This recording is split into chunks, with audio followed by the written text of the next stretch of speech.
इसे लोकतंत्र की हत्या बताया है और आरोप लगा है कि संघीय ढांचे को तोड़ने की कोशिश हो रही है। आतिशी ने कहा कि केंद्र सरकार मुख्यमंत्री से डर गई है, इसलिए गैर संवैधानिक तरीके से उनके काम को रोकने की साजिश की जा रही है।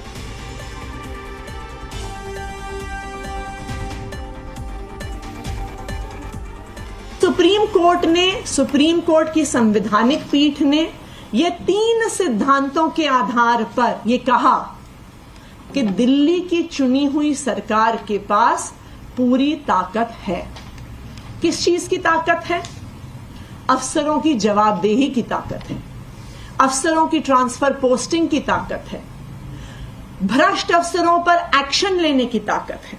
3 विषयों को छोड़कर, लैंड, लॉ एंड ऑर्डर और पुलिस को छोड़कर, निर्णय लेने की सारी ताकत अरविंद केजरीवाल के पास है और एलजी साहब की बाध्यता है इन 3 विषयों के अलावा चुनी हुई सरकार के, अरविंद केजरीवाल के हर निर्णय को मानना।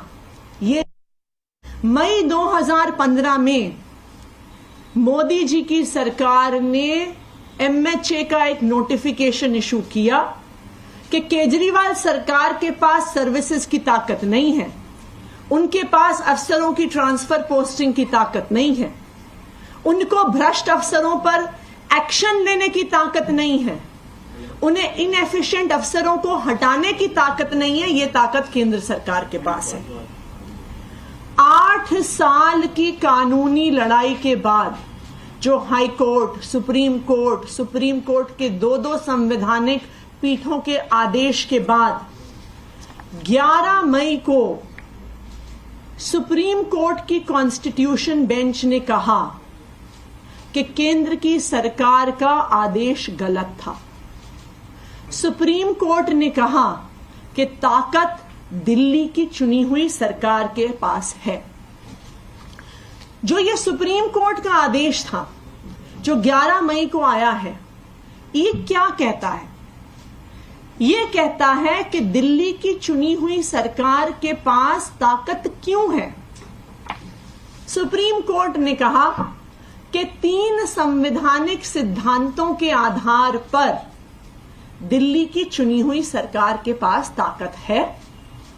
पहला सिद्धांत, इस देश का संघीय ढांचा यानी federal structure of the constitution. Supreme court के आदेश ने कहा कि federal structure of the constitution के प्रिंसिपल के आधार पर किसी भी राज्य की सरकार की ताकत छीनी नहीं जा सकती है। कि अगर केंद्र सरकार को ही सारी ताकत देनी होती तो इस देश के संविधान निर्माता एक संघीय ढांचा क्यों बनाते?